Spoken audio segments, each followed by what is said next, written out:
Аялыңдан ошо нерсени талап кыласыңбы? Аялың дагы сенен ошол нерсени каалайт. Анан махр маселеси дейт мына. Ал махру исмун, аялдын акысы болуп аталат, нафакасын талап кылуу эркектен.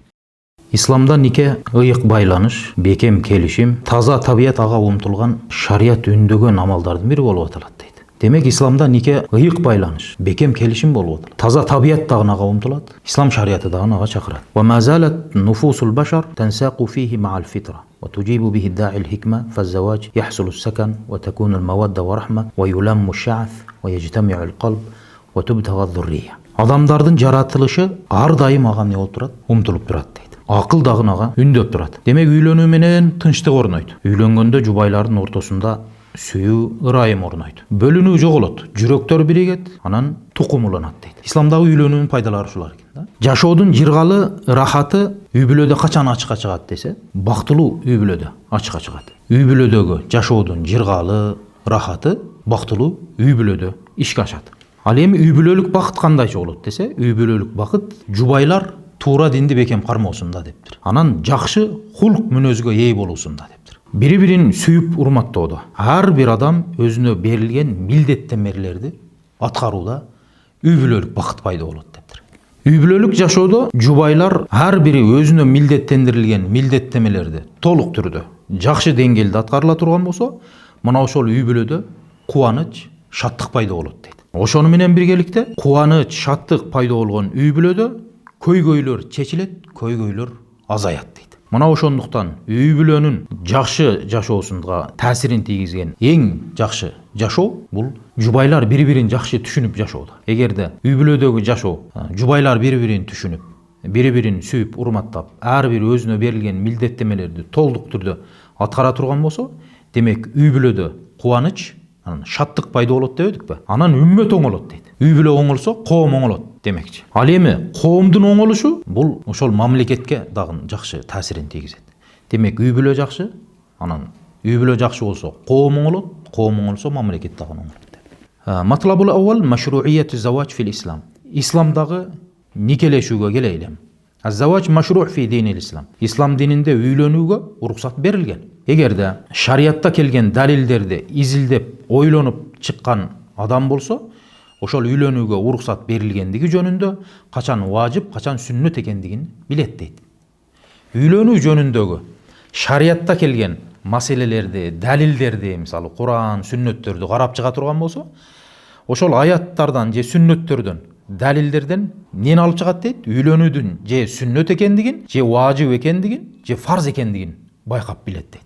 Анан үйлөнүүнү фарз экендиги же важип экендиги жөнүндө мындай деп дагы далил келтиришкен. Аллах Таала Куранда фанкиху ма табалакум минан ниса. Силердин көңүлүңөргө жаткан аялдарга үйлөнгүлө деди. Кийинки аятта ва анкихул аяма минкум, араңардагы бойдокторду үйлөндүргүлө деген дагы аятта айтты. Пайгамбар саллаллаху алейхи ва салlam хадисте я махшара шабаб. О жаштар деди. Ман истата минкумул баата фалятазавваж. Кимиңер үйлөнгөнгө кудретиңер жетсе, анда үйлөнсүн. Фа иннаху агадду лил басар. Ал көздү арамдан сактайт. Ва ахсану лил фардж. Авир намысты сактайт. Эгерде ким буга кудрети жетпесе, анда орозо кармасын, орозо ага калган болуп берет деди. فالأمر عندهم للوجوب ولم يأتي صارف يصرفه عن الوجوب. Эми жогорудагы аят хадистер никелешүүдүн важип экендигине далил болуп атпайбы? Эгерде үйлөнүү важип экендигинен башка жака буруп сала турган далил болбосо, ал милдет болуп эле калат дейт. Үйлөнүү милдет экендигине далилдер айтылдыбы? Эгер милдет эместиги жөнүндө далилдер айтылбаса, ал милдет бойдон калат деди. Эми пайгамбар саллаллаху алейхи ва салламдын бизге келген кабарлар боюнча пайгамбар саллаллаху алейхи ва саллам никах сүннати ومن أن رغب سنتي فليس مني. Үйлөнүү менин сүннөтүм. Ким менин сүннөтүмдөн баш тарса, ал менден эмес деген хадистерди далил келтирип айтабыз. Ал эми үйлөнбөй, өзү жалгыз жашап өткөндөр, пайгамбар саллаллаху алейхи ва салламдын сүннөтүнү тарк этип, таштап жашап өткөндөр, булар тур эмес ишениминде болуп калгандар да. Көпчүлүк алымдар айткан, эгер бир адам зынага түшүп калуу коркунучунан сактанганды билген адам болсо, анда буга сүннөт деп үйлөнгөн. Эгерде зынага түшүп калам деген коркунуч боло турган болсо, бул адамга милдеттүү үйлөнүш деп айтыптыр.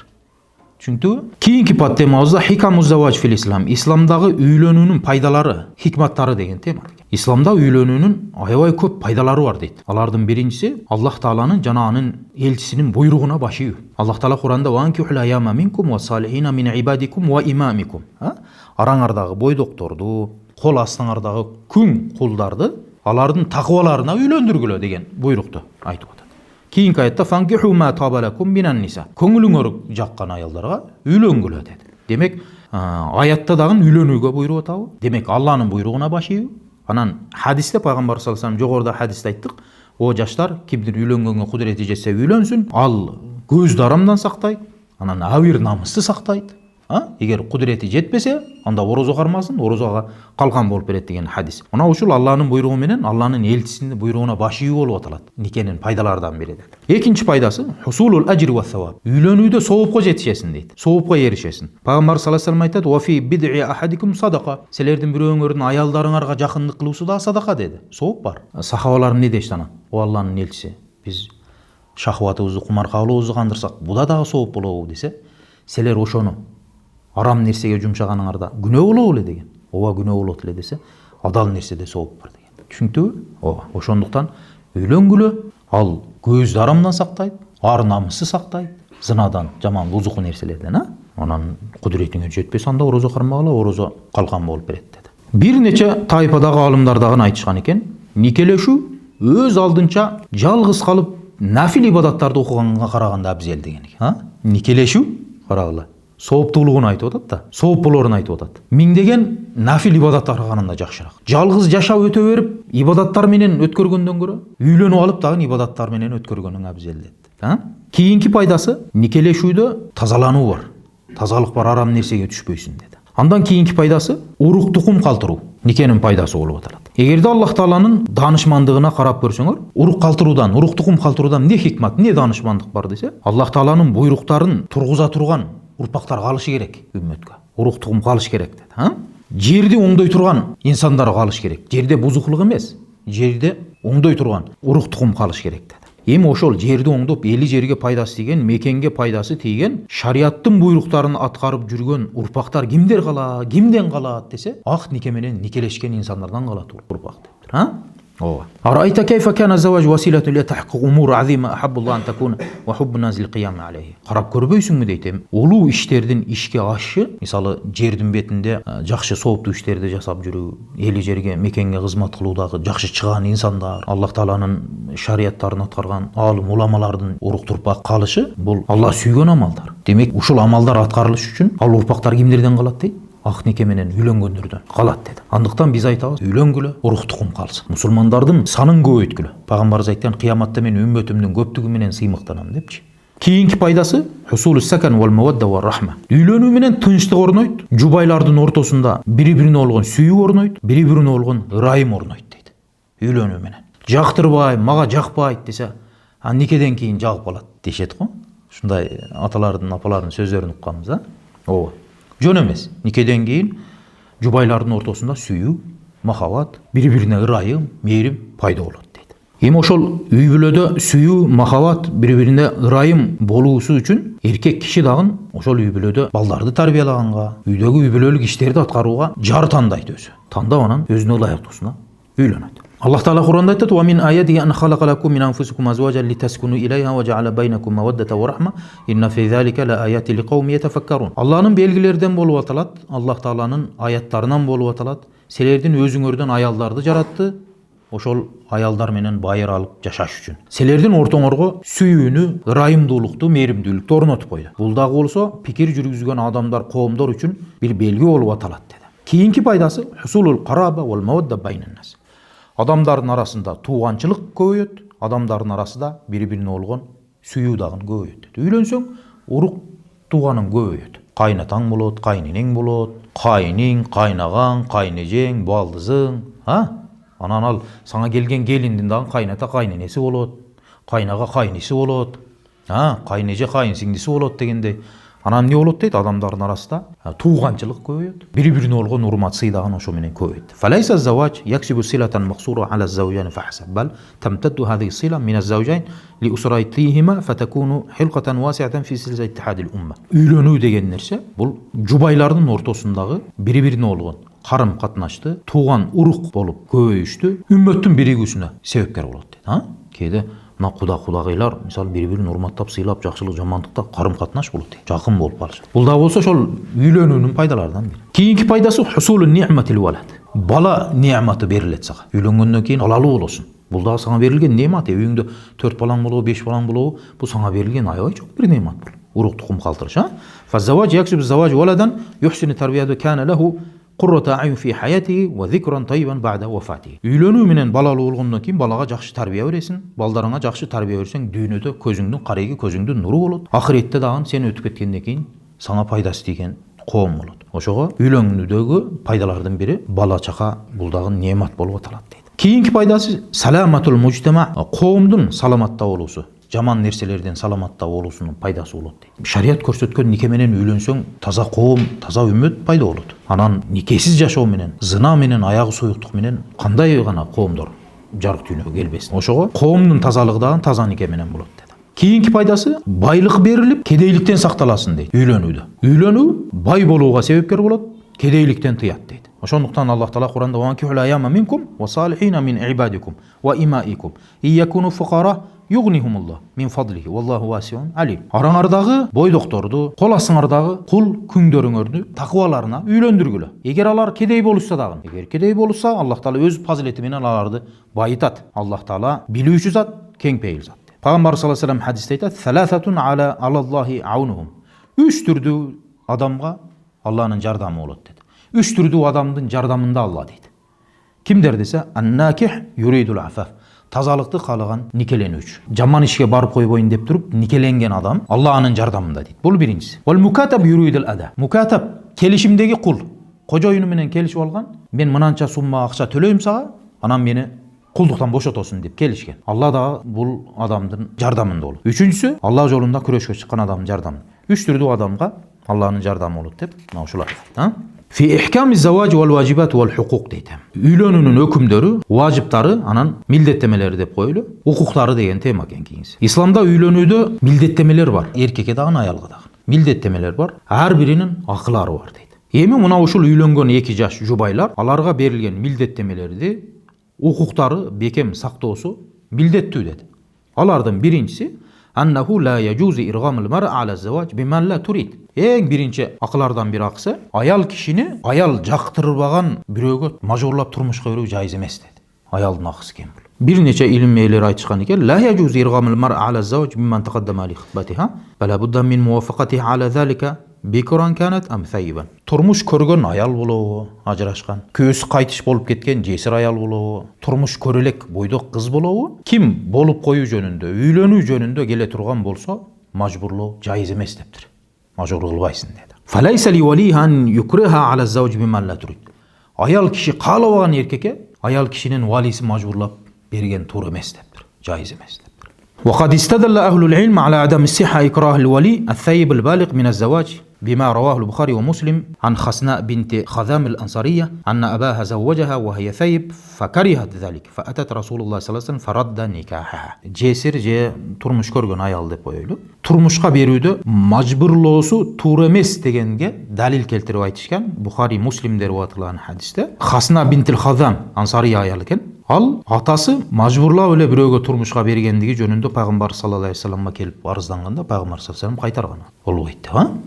Ооба. Мына ушул хадисти далил кылып турган көпчүлүк алымдар мажбурлап турмушка берген болбойт дептир.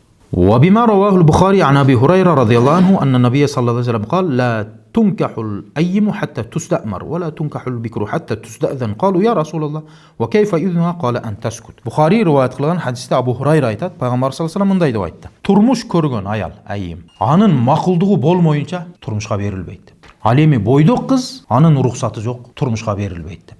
Анан сурашып туруп Алланын элчиси, анын изни, анын уруксаты кандай болот деп, унчукпай коюусу уруксаты деген экен. Ага. Демек турмуш көргөн аял болсо, анын макулдугусуз турмушка бере албайсың. Ал эми турмуш көрө элек бикир кызды уруксатсыз турмушка узата албайсың. Анын уруксаты кандай болот десе, унчукпай коюусу уруксаты деген экен. Турмушка чыгасыңбы? Баланчы сени сурап келиптир. Колуңду сурап келиптир десе, унчукпай койсо демек ыраазы. Ооба. Андан кийингиси аннаху ла яжузу ан яхтуба ar-rajul ala khitbati akhihi. Бирөө болуп койгон кыздын үстүнө барып колун сурап баруу туура эмес. Жайыз эмес дейт. Пайгамбар саллаллаху алейхи вассалам айтты: "Силер бири-бириңердин соодаңардын үстүнө соода кылбагыла. Бириңер болуп койгон кыздын үстүнө куда түшүп барбагыла." Бирөө соода кылып атабы?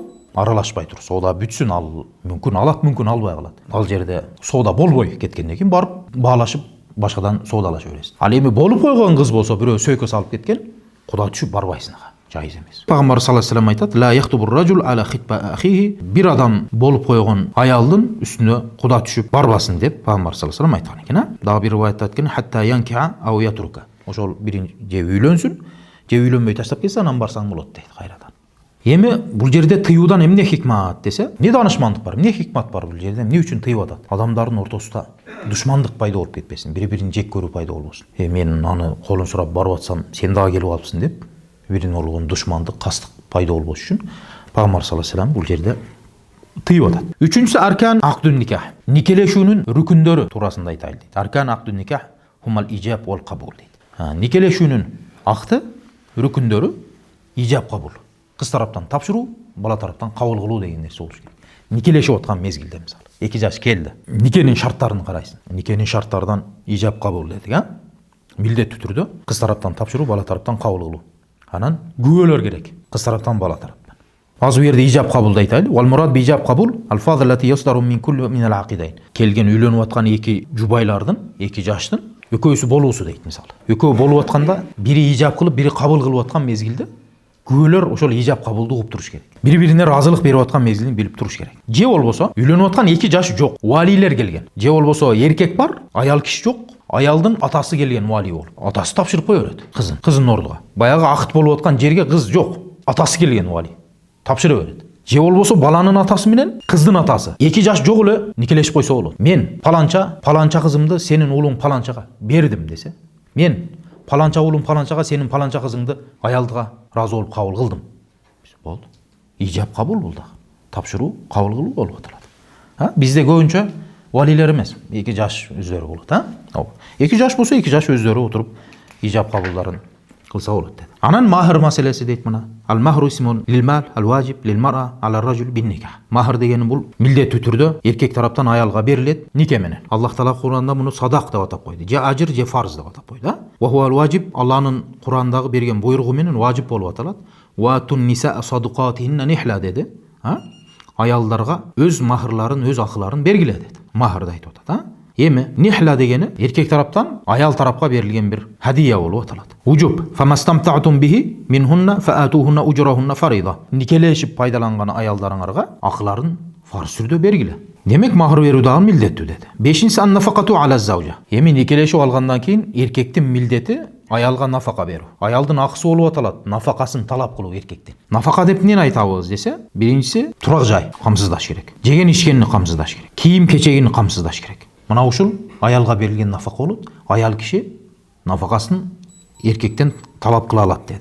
6-нчысы хуснул ашрат ли заужа. Аялга жакшы мамиле кылуу милдеттүү эркекке дейт. Аялдын акысы болуп аталат, жакшы мамилени талап кылуусу. Эркек киши аялына жакшы мамиле кылышы керек деди. Аялга жакшы мамиле кылуудан болуп аталат, эркек киши аялына жакшы сөздөрдү сүйлөөсү, жагымдуу сөздөрдү сүйлөөсү болуп аталат. Аялыңдан ошол нерсени талап кыласыңбы? Аялың дагы сенен ошол нерсени каалайт, талап кылат.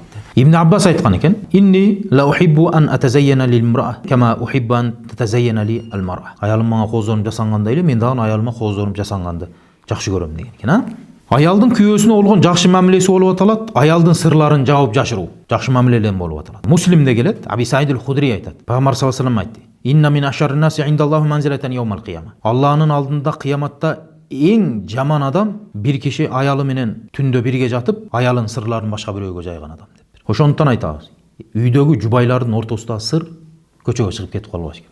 Сыр бойдон калыш керек. Эркек дагы, аял дагы бири-бирине болгон сырды жашырыш керек, Андан кийинки хушунатыр заужат ли заужиха. Аял кишинин дагы күйөөсүнө болгон жакшы мамилеси кандай десе, күйөөсү тауып келген мал мүлккө, табыш тутушуна, ага берилген неmatка не кылыш керек? Шүгүр кылыш керек дейт. Тауып келгенне шүгүр кылыш керек дейт аял киши дагы. Кийим кечек, тамак аш, алып келген хадиясы болобу, кудурети жетип тауып келгендин бардыгынан не болуш керек? Разы болуш керек. Таакаты жетпеген нерсеге мажбур кылбаш керек дейт. Кудайга шүгүр тауып келишиңизге деп. Ооба. Кама юхсину биз-заужа ан тастахдира анна заужа сабабун лил валад. Эркек киши балалуу болууга себепкер болгондон кийин бала дагы аялга берилген чоң немат, жакшылык немат болуп аталат. Эркектин акысы болуп калат. Аял киши эркектин кызматында болуш керек дейт. Тамак жасоо кызматын кылыш керек. Бала чакасын багуу кызматын кылыш керек. Кийимин жууп, үйүн тазалап, эркек киши аялдын кызматында болушу керек dedi. Мына ошондуктан wa ma taqarrara min wujub al-qiyam al-mar'a bi khidmati zawjiha. Кудіреті жетишинче аял киши эркектин кызматында болгону жакшы болуп аталат. Fa innahu laysa li-zawji an yakulaha ma la tutiq. Анан эркек киши дагы аялын кудірети жеткенден жогоруга көп жумшай бербеш керек. Такаты жетпеген нерселерге жумшай бербеш керек. Бал алайхи ан юраффиqa биha. Балким эркекке милдеттүү жакшы мамиледе болуп, жумшак сый урматта болуусу милдеттүү деди. Аялдын дагы күйөөсүнө болгон кызматы милдеттүү деди. تقول أم المؤمنين عائشة رضي الله عنها حين سئلت ما كان النبي صلى الله عليه وسلم يصنع في بيته قالت يكون في مهنة أهله تعني خدمتهم فإذا حضرت الصلاة خرج إلى الصلاة. Пайгамбар саллаллаху алейхи вассаламдын үйдөгү кылган иштери жөнүндө суралганда Айшене өзү мындай деп жооп берген экен. Пайгамбар саллаллаху алейхи вассалам үй бүлөсүнүн мээнетинде жүрөт эле дейт. Үй бүлөсүнүн кызматында жүрөт эле дейт. Намаз убактысы келсе, намазга чыгып кете эле дейт. Демек үйдө аялдарына, балачкасына жардам берип эле ошолордун кызматында жүргөн дейт да. Аялың тамак кылбаса келип бир аз жардамдашып, көмөктөшүп койгонуң дагы жакшы нерсеби? Же сен кыл, биз даярын күтүп турабыз деген жакшыбы? Жардамдашып кое берген жак. Үй иштеринде Пайгамбар саллаллаху алейхи аялдарга жардам берет эле, да? Ооба. Ва фи риваят нухра анна асулят ма кана расул саллаллаху алейхи яъмалу фи байтиhi. Пайгамбар саллаллаху алейхи үйүндө эмне жумуш кылат эле деп суралганда, Айшене өзү деп жооп берген, кана башаран минал башар яфли саубаху ва яхлибу шатаху. Башка адамдарды эле дейт Пайгамбарыбыз. Кээде кийимин жууп тазалап калат эле дейт, же малын сабап калат эле деген дейт, аял кишиге жардам берип калат эле дейт. Мына ошондуктан үй бүлөдөгү бактылуулук, кубаныч, шаттык качан пайда болот десе, биз жогоруда айттык, үй бүлөдөгү кубаныч, шаттык, биримдик ынтымак сүйүү, бири-бирине болгон мээрим, эң негизгиси туура динди бекем кармоодо. Анан бири-бирин сыйлап, урматтоодо болуп аталат. Wa idha lam yaqum az-zawj bidhalika fala aqall min an yasma' zawjatahu kalimatan thana an yuribaha ibtisama ridan. Эгерде эркек киши шунчалык эле аялына жардам бергиси келбесе, анда аялына бир жакшы сылык сыпайы сөздөрдү сүйлөсүн, жылмайып болсо дагы көңүлүн көтөрсүн дейт. Баягы өзүнчө эркектик кылып жардам бергин келбесе деп атат, эми. Өзүнчө кыйымы менен аялга баш ийбейм деген эркек болсоң дейт, болбоду дегенде мындай сылык сыпайы сөздөр менен, жылмаюу менен көңүлүн көтөрүп кой дейт. Ва ахиру давана алхамдулиллахи rabbil alamin.